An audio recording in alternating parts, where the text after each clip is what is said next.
G'day guys, welcome back to the channel, and today we are here to preview round 3. So of course, a couple of big matchups coming up over this weekend. Of course, we do have a battle of teams right up the top of the ladder. A couple of big games coming up for some other teams who need much needed wins. But before we get straight into it, of course, the live stream this week will be the Thursday night contest between the Bombers and Port Adelaide. So if you want to come and join us for that game, we'll be live Thursday night on the YouTube channel, of course. But let's not waste any more of your time. Let's get straight into the preview to round 3. And we'll start with the Carlton v Bulldogs game. Massive game for both sides. The Bulldogs did get a good win in round 1 against North Melbourne. Last week, we're pretty close to beating Collingwood. However, they just couldn't hold on in the final quarter, just couldn't get in front. But Carlton, on the other hand, they are all at sea. It's a real question mark about Carlton's forward line. Who's going to kick a goal? Curnow still looked very underdone last week. Maybe a week in the team will help him. I still think there's a lot of other issues in their forward line. Who's going to kick other goals for them? Patrick Cripps is single-handedly keeping them in games at the moment, and they need to find other avenues to goal right now, Carlton. They honestly don't look like beating anyone at the moment, and I mean, that proved pretty well true when they lost to Richmond in round 1. So Carlton, the biggest question mark for them is their forward line. Who's going to kick their goals?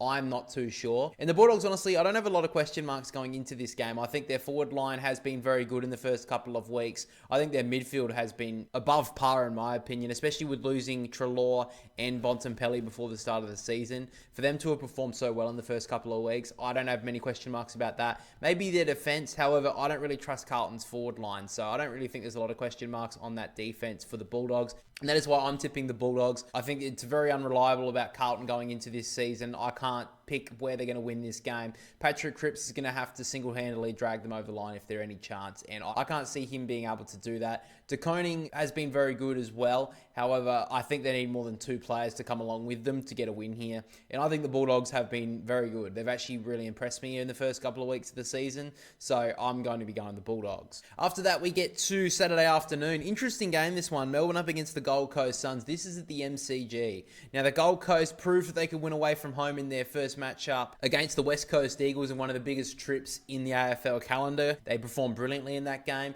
Now they have to beat another hoodoo that they have winning at the MCG. Now, the Gold Coast looked a very different team this year from what they did last year.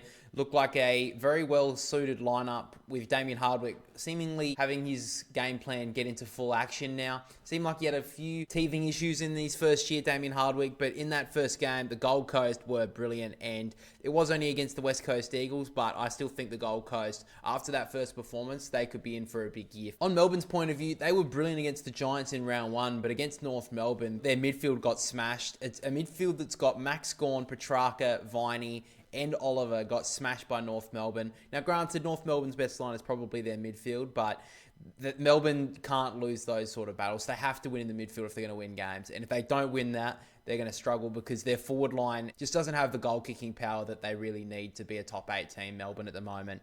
So, with that being said, I'm actually going to be tipping the Gold Coast. That may be a bit of a big call because it is at the MCG. I think this Gold Coast team is a lot different than what we've seen in the past. I think they're tough in the midfield. That's where I think they can match Melbourne. And if they can just get it forward enough, I think they kick a winning score. I'm very confident that they're going to win this. And Melbourne, if they can pull this win off, I will actually give them a lot of credit because I think the Gold Coast on paper are a better team, and I think they should be winning this game. And if the Gold Coast want to be serious about going into this season as a contender for a top 8 final spot, then they need to win this game. But before we go any further, a message from me. If you guys enjoy the content and you want to see more, then make sure to become a member on the channel today. For just $4 a month, you can get early access to video essays, access to live recordings of the Boundary Riders podcast, along with exclusive stream perks and much more. And something that I'm super excited to introduce to channel membership this year is the members vote. Every week with the review, you can cast your vote to have your say on the Boundary Riders medal. So for all that and more, click the link down below, and for the added bonus of getting an extra inch onto your member, then do it now. But anyway, let's get back into the content.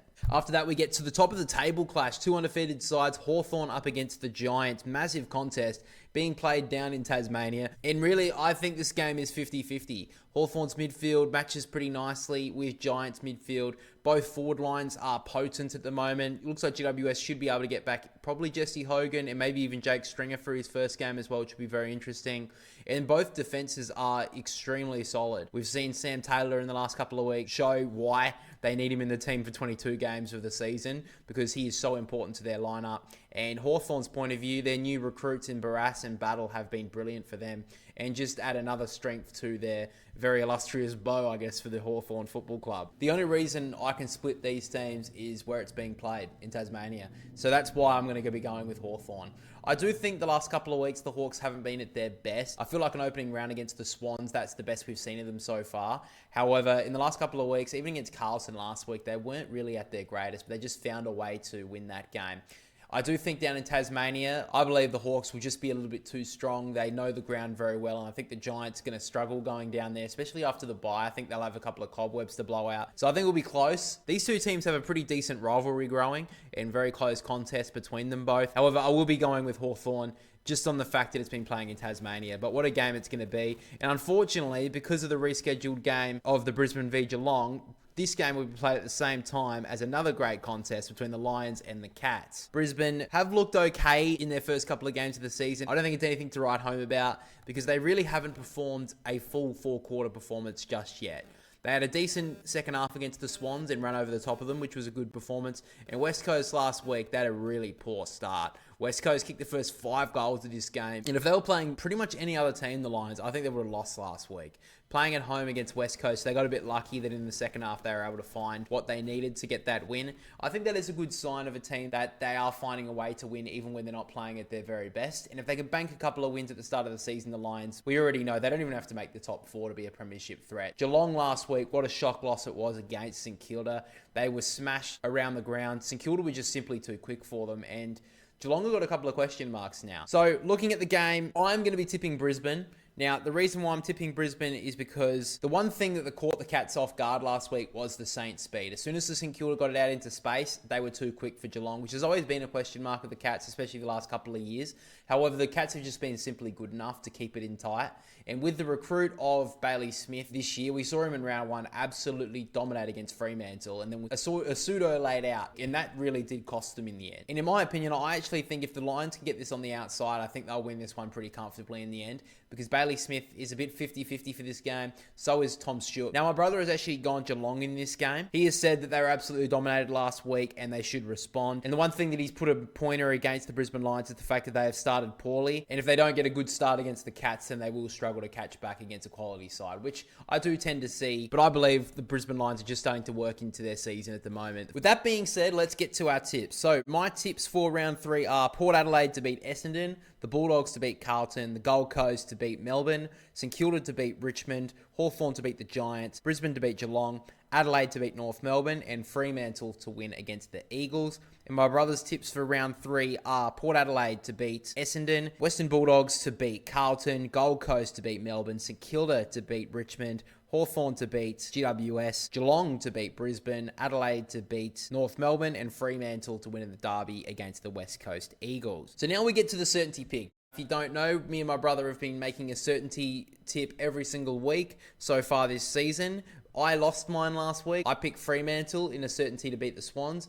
Unfortunately, well, I can't say too unfortunately because I'm glad the Swans finally got their first win of the season. But unfortunately, on the certainty pick side, Fremantle lost that game. So that means that I've got a second chili to eat at the end of the season. Every single certainty pick me and my brother get wrong will be a chili that we have to eat at the Boundary Riders Medal live stream at the end of the year. At the moment, I've got 2. He's got 1 wrong. If you don't know how the certainty pick works, you have to pick a team from the previous week that lost to win the upcoming round.